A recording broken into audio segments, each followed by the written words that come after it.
Hinamo ni Senadora Risa Hontiveros ang Chinese Embassy na ilabas ang umunoy audio recording nila tungkol sa bagong kasunduan daw ng Pilipinas at China tungkol sa West Philippine Sea. Ayon naman sa Defense Department, may dapat managot sa batas kung mapapatunayang totoo ang audio recording. Nasa frontline na balitang yan, JC Cosico. Pwedeng makasuhan ang mga opisyal na sangkot sa umano'y audio recording ng China at Pilipinas tungkol sa bagong kasunduan ng dalawang bansa sa West Philippine Sea. Yan ang sinabi ni Defense Secretary Gibo Teodoro kung mapapatunayang totoo nga ito. Labag daw ito sa international relations at anti-wiretapping law ng Pilipinas. Sila'y umoperate na pailalim kung totoo ito.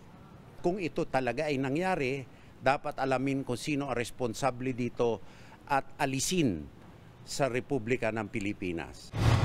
Sabi pa ni Teodoro, tanging si Pangulong Bongbong Marcos lang ang pwedeng pumasok sa gantong uri ng kasunduan.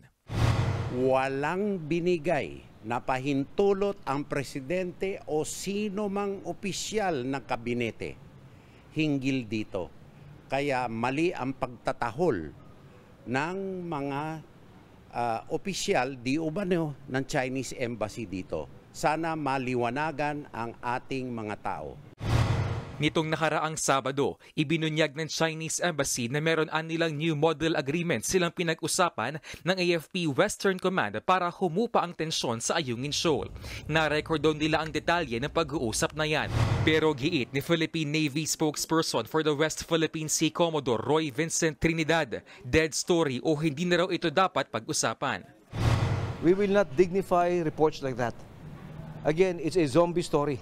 Let's bring it back to where it rightfully belongs, to the grave. Gaya ng Navy, una na itong pinabulaanan ng Department of National Defense at Department of Foreign Affairs. Paninira lang daw ito ng China. Sa ilalim ng Vienna Convention on Public Relations, may immunity ang mga diplomat o opisyal ng mga foreign embassy laban sa anumang kasong sibil at kriminal. Pero ayon kay retired Associate Justice Antonio Carpio, pwede silang palayasin sa bansa kung may ginawang krimen. If they release that audio, that's a violation of our criminal law. Unless the other party agreed to be taped, we can expel him for violating our laws.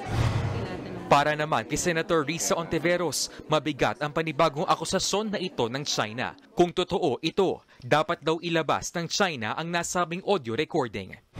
Kung may kiniklaim silang ganoon, patunayan nila, and then of course that would become material sa inaabangan ko pang investigasyon ng resolution ko on the gentleman's agreement or agreements kung mas marami man yun na kiniklaim ng China.